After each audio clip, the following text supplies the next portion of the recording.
Just checked at the south. Oh!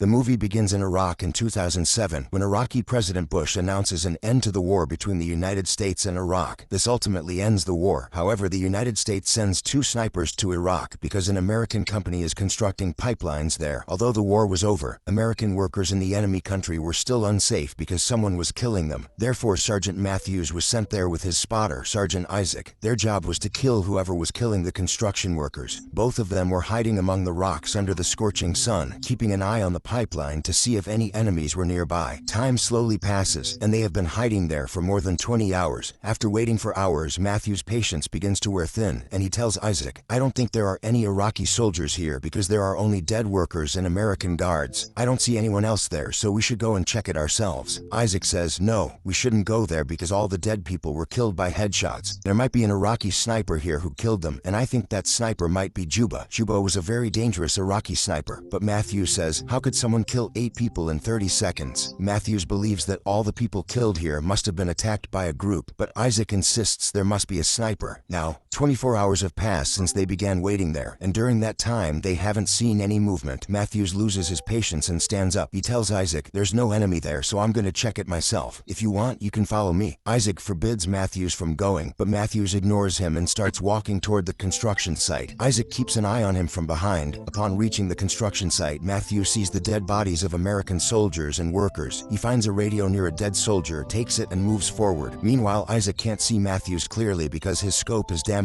Isaac tells Matthews about it, and Matthews says, "I told you many times to replace your scope and get a new one." Isaac replies, "No, this scope belonged to Dean, and Dean is no longer alive. I keep this scope as a last memento of him." Meanwhile, as Matthews examines all the dead bodies, he discovers that every single person was killed by a headshot. Matthews quickly informs Isaac about it. Isaac tells him to get out of there immediately, but Matthews stays where he is. Because he wanted to know who shot them, Matthews is suddenly hit by a bullet and falls to the ground. Matthews tells Isaac that he's been shot. Hearing this, Isaac runs toward him. The sniper also fires at Isaac, but Isaac runs in a zigzag position to avoid the bullets. Isaac reached Matthews, but a bullet hit his leg, injuring him. Isaac hid behind a wall to avoid the sniper. Matthews, writhing in pain, asked Isaac to contact the base and call for backup and a rescue team. Isaac had been shot in the leg, so he bandaged his wound to stop the bleeding. He then took out a radio from his bag and tried to contact his base for help. However, the radio had no frequency because the antenna was broken. The sniper had deliberately targeted the antenna to prevent communication. Isaac was unable to contact his base. Meanwhile, Matthews was still alive and trying to reach his rifle, but Isaac told him not to move or the sniper would shoot him. Isaac drilled a small hole in the wall and placed his scope there so he could see the sniper. He then began removing the bullet from his leg. The pain was unbearable, but he managed to pull the bullet out. Due to the extreme pain, Isaac fainted. After regaining consciousness, he heard some noise coming from the radio. Isaac thought the base was trying to contact him, so he said his name and told them, "I've been shot. We need help." The voice on the radio replied, "We can't see you. Tell us your exact location or stand where you are and fire your weapon. Only then will we come and rescue you." Hearing this, Isaac grew suspicious. He noticed that the man's accent sounded very American. It didn't seem like he could actually see him, which made Isaac realize the truth. This was the same sniper who had shot him. The sniper had intercepted Isaac's radio frequency and was now pretending to be at his base. He wanted to learn Isaac's location to kill him. Isaac replied, "I know who you are." The sniper laughed and said, "I knew you'd recognize me. If you want to stay alive and see your partner alive, you'll have to keep talking to me." To keep Matthews alive, Isaac reluctantly continued the conversation. The sniper began asking Isaac personal questions: how he became a sniper, who his family members were, and where he was from. Isaac answered all his questions to keep him engaged. While talking, Isaac looked through his scope and started drawing a rough map on the ground, trying to figure out where the sniper might be hiding. The sniper told him, "I'm just a civilian trying to save my country." Isaac replied, "Why are you doing this? The war is over now. All the people you killed were innocent. They were just working on the pipeline. Once the pipeline is built, it will benefit the Iraqi government. But you're ruining everything by killing those people, and you still call yourself an Iraqi." Hearing this, the man laughed and said, "No, war is over. The war is over only for you. For people like us, it never ends. Do you really think the Iraqi government will get that money? That's not going to happen. The American government will take it all." Isaac's spots a soldier with a radio, so he ignores the sniper and tries to take it, but the sniper says, "Keep talking to me or I'll kill Matthews." Hearing this, Isaac asks, "How do you know his name?" The sniper replies, "I know how many people you've killed, and if I kill Matthews today, he'll be the second person killed by your mistake." He adds that Dean was already dead because of Isaac's error. Dean died because Isaac missed his aim and the bullet hit Dean, killing him. Isaac is shocked and wonders how the sniper knows all this. Isaac is thirsty, so he takes out his water bottle and drinks, but the bottle is empty because the sniper shot right through it. The sniper says, "I deliberately shot the bottle." Isaac accuses him, "You're talking nonsense. No one can aim that accurately." The sniper says, "I broke your radio so you couldn't contact your base, and I deliberately shot your leg so you couldn't escape." He continues, "You are going to die here in agony without water or medical treatment." Isaac calls him a terrorist. The man laughs and replies, "You people come to our country with guns and shoot at us, and you call me a terrorist." A short while later, Isaac spots movement near a large garbage dump and thinks the sniper is hiding there. He still does not know the sniper's exact position. Hiding in that garbage dump for 24 hours and still hitting perfect targets is something only Juba could have done. Isaac asks, "Are you Juba?" Dusty winds begin to blow. Isaac uses the wind as cover and quickly moves toward a dead soldier. He takes the soldier's bag and hides behind a wall. When he returns to his position, he finds his scope broken and can no longer see the sniper. He hears commotion on the radio and learns that Matthews is still alive. Isaac tells the sniper a false location and keeps him talking so Matthews can reach his rifle. Nearby, an emblem glints like a mirror, and Isaac uses it to glimpse the pile of garbage where the sniper hides. Matthews crawls to retrieve his rifle. The sniper tells Isaac that he used to be a teacher in Baghdad, but an American attack once killed all the children at his school, so he vowed revenge against the U.S. military. Strong winds blow dust across the scene, briefly blinding the sniper. Finding the opportunity, Matthews grabs his rifle and fires at the sniper. While Matthews is reloading, the sniper shoots him again. Matthews runs toward Isaac to save him. Before he can reach Isaac, the sniper fires a final shot that kills Matthews with a headshot. Isaac is devastated as his comrade dies in front of him, and he can do nothing. The sniper tells him the war is not over for people like him. He asks Isaac why he is still in Iraq. Isaac answers, "I don't know. I just want to go home and see my family." The sniper replies, "You can't go home that easily. I must tell you my story, and you'll only live as long as you keep talking to me." Isaac starts crying and says, "Yes, I killed Dean." He explains that he was about to kill the enemy sniper, but he missed his aim, and the bullet hit Dean, killing him. He admits that to this day he has lied to everyone,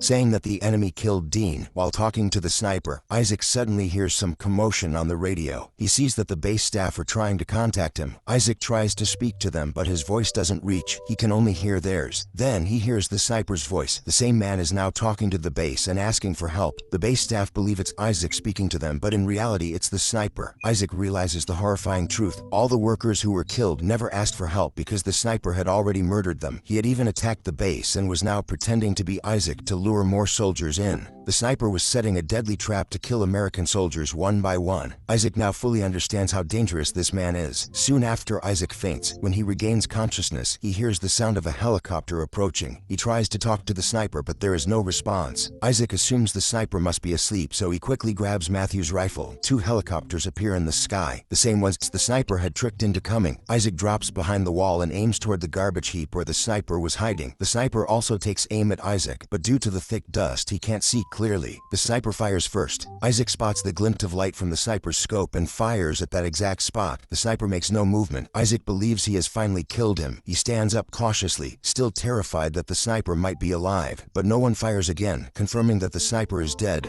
The helicopters land nearby. Soldiers rush to Isaac and start taking him toward the chopper. Isaac repeatedly tells them to check the garbage heap, but they don't listen. His voice is weak and unclear, and the soldiers continue lifting him into the helicopter. As the helicopter takes off, the sniper suddenly starts firing again. Bullets tear through the air as he hits the helicopter, causing it to spin out of control. The aircraft crashes to the ground, killing everyone on board, including Isaac and the rescue team. And with that, the film ends. If this story moved you, please take a moment to support this channel. Your one subscribe means the world. It gives me strength to keep bringing you more powerful and emotional stories like this. Thank you for watching, and I'll see you in the next video.